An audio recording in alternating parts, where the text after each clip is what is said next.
freeing dangerous criminals to commit crime, a bunch of do-gooders who let everyone out, putting the rights of prisoners before victims. These are just some of the accusations levelled at the parole board. The truth, though, is very different. Christine Glenn is the parole board's chief executive. I would like the parole board to be seen as an organisation that is professional, it's rigorous, it has to make some of the most difficult decisions that any body is asked to make by society, and that it does so in a rigorous way which is reasonable and defensible. I'd love us not to be seen as sort of wet pinko liberals that let everybody out. I'd like us to be seen as a sort of grown-up, sophisticated organisation that is committed to protecting the public. The parole board is now in its 40th year, 4 decades of risk assessing the release of men and women from prison. The parole board was originally set up to advise Home Secretaries on when and if prisoners should be released, but it's undergone an evolution, moving from being that advisory body to becoming a parole court that weighs up the evidence and comes to its own verdict. My name's Tunde Akinkumi. I'm a consultant forensic psychiatrist. The parole board comprises 160 members drawn from a vast range of professions, all combining their wisdom and experience to assess the suitability of prisoners for release. Nobody has a monopoly on wisdom. Risk is something that can be looked at from a variety of perspectives, and I think that's what the parole board does particularly well. I'm Emma Pusel, I'm a marketing executive.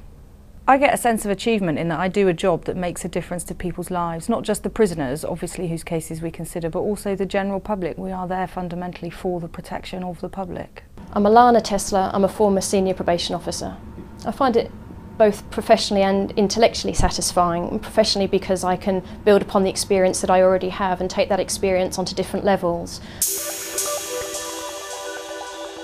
Board members are rigorously trained and mentored to ensure they make the best quality decisions. The essential skills needed by a member are the judgment to make this sort of tough risk decision, an ability to take on a vast amount of detailed information, to analyse it and evaluate it rigorously, and to make a balanced but critical judgment of what you're being told by the various experts, and to come to your own independent decisions. As public scrutiny and political scrutiny has rightly got more, I mean, I think the public is entitled to look hard at what we do and to ask questions.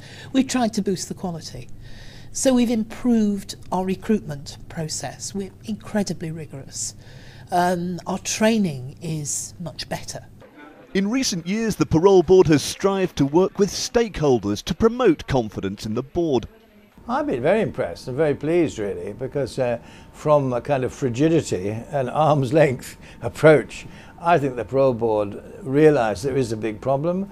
They're humane people and they want to talk to people who are campaigning on these issues. So it's not no longer is it a closed door and fighting each other. It's a partnership, and I think that's very positive indeed. Wendy Crompton's son William was murdered. She campaigns for victims' rights, now working hand in hand with the parole board to ensure their voice is heard. I think there's been a massive improvement because they are inviting victims' families. They are listening to what we have to say. They're acting on it. The parole board, risk assessing prisoners, protecting the public.